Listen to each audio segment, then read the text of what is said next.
Para falar sobre esse assunto, a gente conversa nesse momento aqui no Entre Nós, na Band News FM, com Maraísa Cesarino. Ela é advogada especialista em proteção de dados pessoais sensíveis e proteção de crianças e adolescentes online, sócia da Daniel Advogados e doutoranda em autonomia progressiva dos adolescentes pela PUC do Rio de Janeiro. Eu agradeço imensamente a disponibilidade de conversar aqui com os nossos ouvintes. Vamos falar exatamente dessa decisão da Agência Nacional de Proteção de Dados. Que medidas são essas que a plataforma deve tomar? O que se espera para que esse espaço digital seja mais seguro? Boa tarde.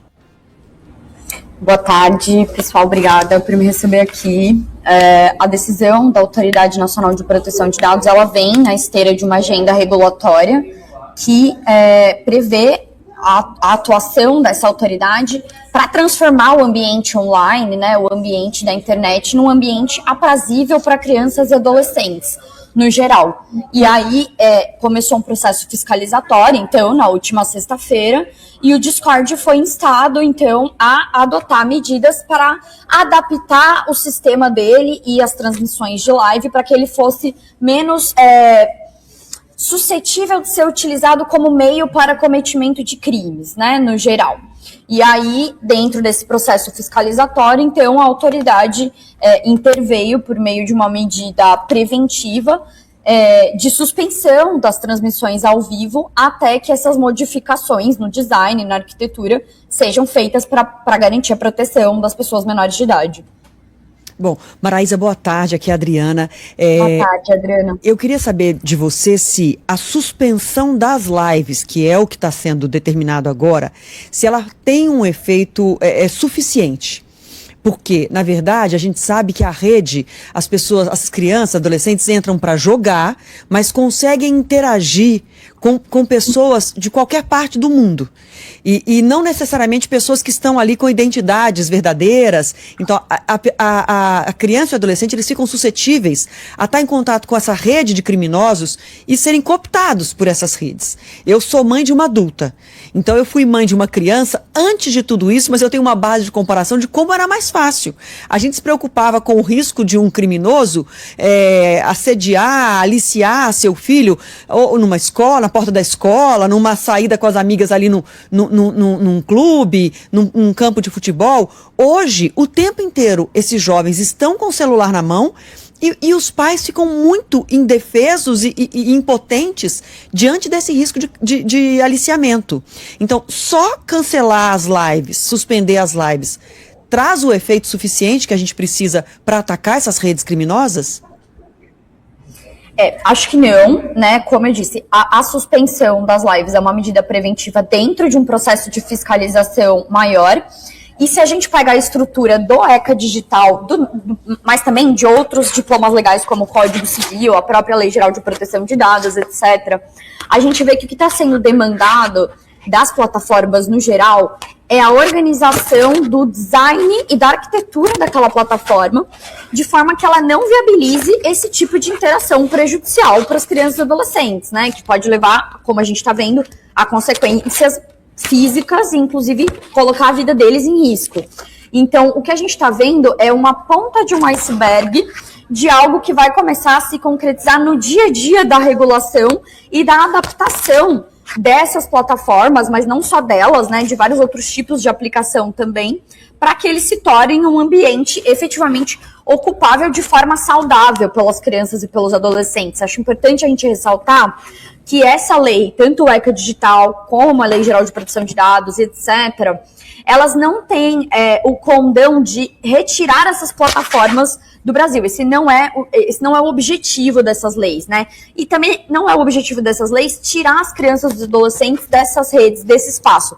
É tornar esse espaço mais adequado e mais saudável para o convívio, é como você disse, né? O problema não é que as crianças estejam ali se organizando, interagindo entre elas. O problema é a má utilização que terceiros fazem desse espaço para acessar crianças e adolescentes e instalas a praticar crimes contra as pessoas, praticar condutas danosas contra elas mesmas e praticar crimes contra elas efetivamente, né? Como é o caso do grooming, que é um tipo de assédio virtual feito por adultos que se passam por crianças e etc. Sim. Quando você fala em mudar o design, a forma de operar do Discord, a gente está falando, por exemplo, de permitir que as crianças joguem, mas ter a possibilidade de só interagir com um grupo de amigos pré-aprovado, como se fossem pessoas em que a família, os pais têm como controlar e ver que está interagindo com gente que eles conhecem ou gente que eles sabem de fato a identidade, que são crianças, que têm convívio, ou seria mudar, bloquear qualquer tipo, ter a possibilidade de bloquear qualquer tipo de interação, seria dar opções de tornar, como se fossem filtros para tornar o jogo, o acesso ao Discord mais seguro? Ou isso já existe? Não, acho que é por aí o raciocínio. Então, a intenção é que criem-se mecanismos técnicos ali. Então, por exemplo, algumas outras plataformas, elas começaram a dividir as crianças em grupos etários, né? Então, fazer inferências sobre uma faixa etária, a qual aquela criança, aquele adolescente pertence, e permitir que ele converse, então, através de medidas técnicas, permitir que ele só converse com jogadores daquela mesma faixa etária, ou daquela mesma cidade, etc. Outros tipos de plataforma adotaram medidas que permitem um controle maior dos pais e dos responsáveis legais. Esse que você citou especificamente, eu ainda não vi acontecer na prática, mas eu já vi, por exemplo, adotar controles ali. Então, por exemplo, o Instagram criar um perfil que os pais conseguem ter mais visibilidade do que as crianças estão fazendo, né? E adolescentes, e com quem eles conversam, etc. Acho que é importante a gente lembrar também que, aqui não querendo eximir de qualquer forma essas empresas, mas a responsabilidade pelo cuidado de crianças e adolescentes, ela é compartilhada entre Estado, sociedade e setor privado, né? Então, acho que cada um fazendo a sua parte, então acho que a ANPD, né, que é a Agência Nacional de Proteção de Dados, ela está fazendo a parte dela. É importante lembrar também que ela é uma agência independente do governo, né? Então, ela não agiu em nome do governo, ela age como uma agência regulatória, que ela é, como é a Anatel, como é a Anvisa, né? Não são órgãos de governo, é uma agência independente e que age desse lugar, justamente para regular a internet enquanto uma infraestrutura.